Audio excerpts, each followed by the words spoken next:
Quickly, before we get started, this video is going to help you with your vocabulary, your speaking and your listening skills. It will help with your reading and writing as well. Let's get on with the lesson. So first, let's talk about eating. Number 1 is to pig out. To pig out. And this means to eat a lot of food all at once. I'm going to pig out tonight. An example would be, I'm meant to be on a really strict diet, but I pigged out last night. Number 2, to eat up. To eat up means to eat all of the food that you've been given until it's finished. It means to eat everything. For example, come on, eat your food up or you'll be hungry. This one is normally more directed at children. Number 3, to pick at something. To pick at something means to unwillingly eat a small amount of food. So maybe you're not hungry, so maybe you don't feel well.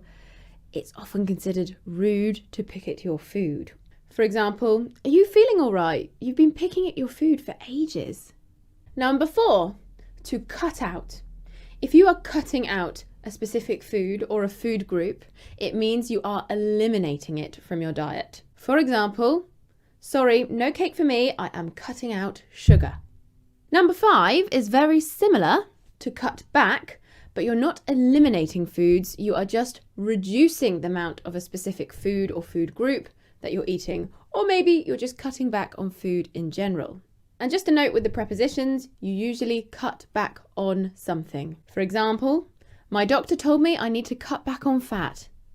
Number 6, to bolt down. If you bolt down or wolf down your food, it means you eat it all really, really quickly. For example, I wolfed down my breakfast this morning because I had no time. Let's move on to the second part of the video, which is cooking and preparing food. Number 7, to whip up. This means to prepare a meal very quickly or with little effort. For example, here we are, something I whipped up yesterday. Number 8, to cut up. This means to cut into pieces. Do you want me to cut up your food for you? Number 9, only slightly different. This is to chop up. And it's different because chop means to cut something with sharp blows. So you'd normally chop up something hard like vegetables or fruit. For example, if you cut the pie up, I'll chop up the vegetables. Number 10, to boil over. This means to cause liquid to overflow during boiling. For example, can you run and get the peas? I think they're boiling over.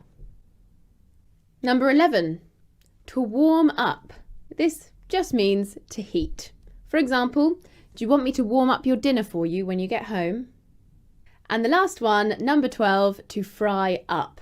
And this just means to cook something by frying. It means to fry. You'll find that we often add up to words to make a phrasal verb. It often makes something more childish.